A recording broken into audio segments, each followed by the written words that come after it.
जय माता दी, हर हर महादेव। ऐसा कौन सा समय आता है जब एक भक्त माँ के सामने रोता है? और जब वो माँ के सामने रोता है तो उसके जीवन में क्या क्या विशेष घटित होता है? तो आज का टॉपिक यही है। वीडियो शुरू करने से पहले अगर आप मेरे चैनल पे पहली बार आए हैं तो चैनल को सब्सक्राइब करें, साथ ही साथ नोटिफिकेशन बेल को भी प्रेस कर दें, जिससे आने वाली वीडियोस का नोटिफिकेशन आप सभी को मिलता रहे। क्योंकि मैं डेली ही माता काली और भक्ताई से संबंधित ही वीडियो इस चैनल पे अपलोड करती हूँ।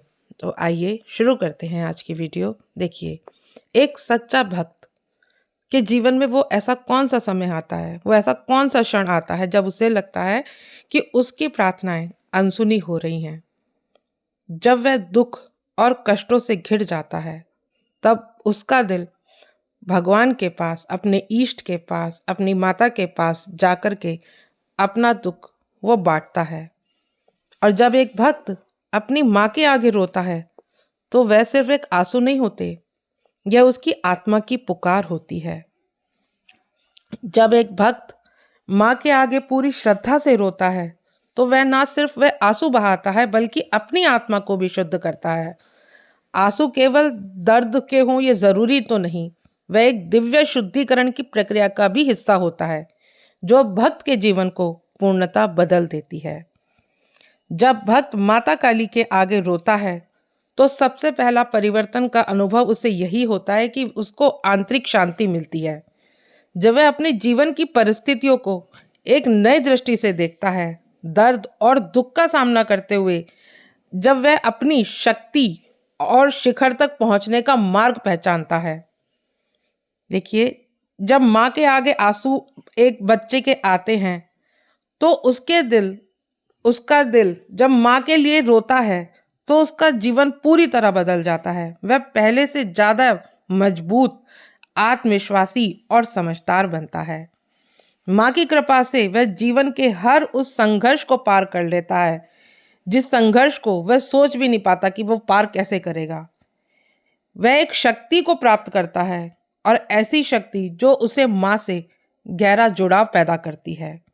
माँ के सामने रोना केवल एक भावनात्मक प्रक्रिया नहीं है, बल्कि एक दिव्य अनुभव है जो भक्त के जीवन को नया दृष्टिकोण, शक्ति और शांति देता है। जब वह भक्त सच्चे दिल से माँ के आगे रोता है तब वह स्वयं को पुनर्र्जित करता है।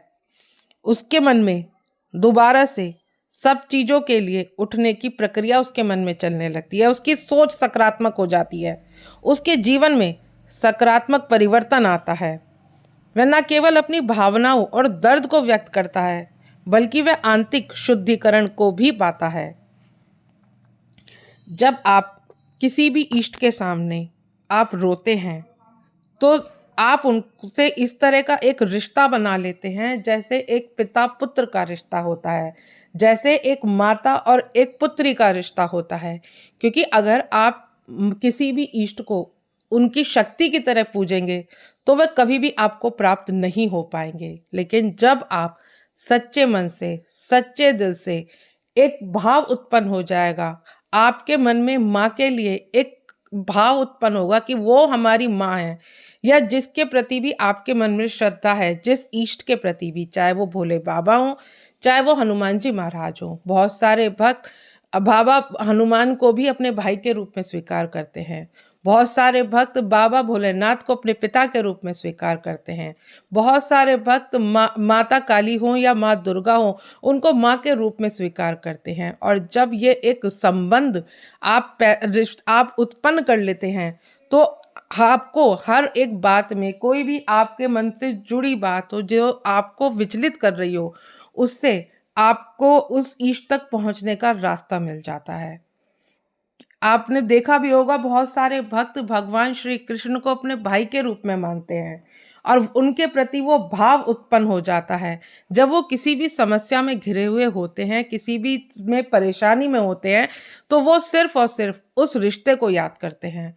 वो साधारण मनुष्य की तरह मनुष्य के बीच में आकर के नहीं रोते हैं, क्योंकि एक भक्त कभी भी साधारण नहीं होता है, क्योंकि उसके ऊपर उसके इष्ट की कृपा निहित होती है। और जब उसके इष्ट की कृपा उसके ऊपर निहित होती है तो वो सार्वजनिक से एक विशेष व्यक्ति के रूप में परिवर्तित हो जाता है। और जब ऐसा होता है तो उसकी कोई भी परेशानी, कोई भी दिक्कत होती है, वो सिर्फ और सिर्फ अपने इष्ट से ही कहता है। वो दुनियादारी में इतना मोह माया में नहीं फंसता है, वो सिर्फ और सिर्फ अपने इष्ट के प्रति ही भाव रखता है।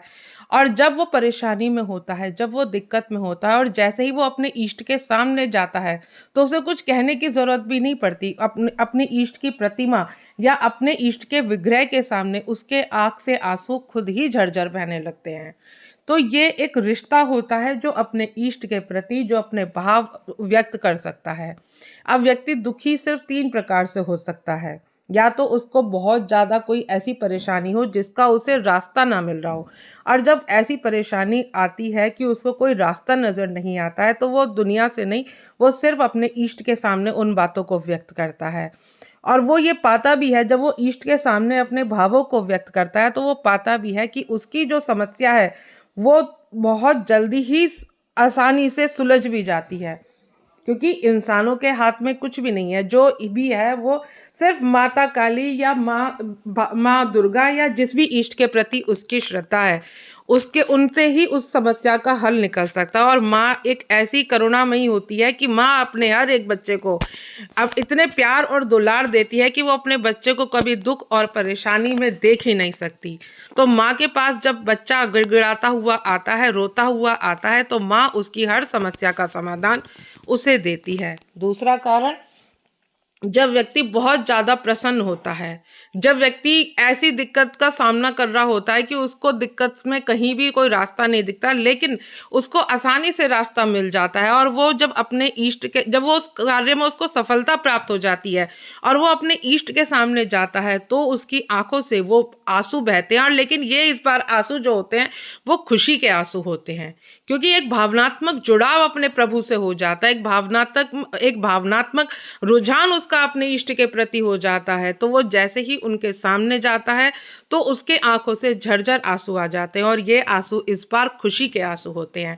और ये और सिर्फ एक सच्चे भक्त के में ही उपस्थित होते हैं, सच्चे भक्त के ही लिए ये सारी चीजें होती है। क्योंकि देखिए, एक आम मनुष्य होता है, वो अपनी दुख परेशानी अपने रिश्तेदारों से, अपने घर परिवार वालों से या अपने मिलने जुलने वालों से करता है, लेकिन एक भक्त में ही यह सामर्थ्य होती है कि वह दुनियादारी से छुपा करके सिर्फ और सिर्फ अपने इष्ट से ही अपने भाव व्यक्त करता है। और यही भाव उसको सच्चा बनाते हैं, और यही भाव उसको अलग बनाते हैं। तो अगर आपके साथ भी ऐसा हो रहा है और आपको भी ऐसा लग रहा है, तो समझ लीजिए कि आप उस माँ के ही बच्चे हैं, उस इष्ट के ही बच्चे हैं जिनका आपका जुड़ाव जिनके प्रति बहुत ज़्यादा है। तो ये कुछ भावनात्मक चीज़ें होती हैं जो सिर्फ और सिर्फ आप अपने इष्ट के साथ कर सकते हैं। अगला संकेत, भक्ति में श्रद्धा। क्योंकि भक्ति हमेशा एक भक्त के जीवन में तभी आती है जब उसके मन में अपने इष्ट के प्रति विश्वास होता है। वो सिर्फ विग्रह को, वो सिर्फ मूर्ति ही नहीं समझता, या माँ की मूर्ति और विग्रह और मूर्ति नहीं समझता, वो माँ में सिर्फ माँ को देखता है, वो भोले बाबा में सिर्फ अपने पिता को देखता है। और जब ये भाव आपके मन में आ जाता है कि ये हमारे माता पिता हैं, अगर हमसे कोई गलती होगी तो ये हमें डांटेंगे भी, अगर हमसे कुछ अच्छा होगा तो ये हमें उस चीज के लिए प्रोत्साहन भी करेंगे, तब ये भाव आपके मन में आपके इष्ट के प्रति जागृत हो जाता है, तब आपकी आंखों से आंसू आ जाते हैं। क्योंकि आपको सिर्फ और सिर्फ दुनियादारी से और मोह माया से कोई मतलब नहीं रहता, सिर्फ और सिर्फ अपने इष्ट के प्रति आपका भाव उत्पन्न रहता है। और अगर आपके साथ ये सारी चीजें हो रही हैं, तो आप खुद देखेगा कि आपके जीवन में कितनी सरलता से और सुगमता से आगे चलता है। लेकिन जरूरत है आपको धैर्य की, श्रद्धा की और विश्वास की। अगर आप अपने इष्ट में पूर्ण श्रद्धा और पूर्ण विश्वास रखते हैं, और जब आप उनके सामने रोते हैं, तो आप खुद देखेगा कि आपकी परेशानियों का हल बहुत आसानी से आपको मिल जाता है। आशा करती हूँ आज की जानकारी आपको समझ में आई होगी। अगर जानकारी अच्छी लगे तो वीडियो को लाइक शेयर जरूर करें। मिलती हूँ नेक्स्ट वीडियो में। जय माँ काली।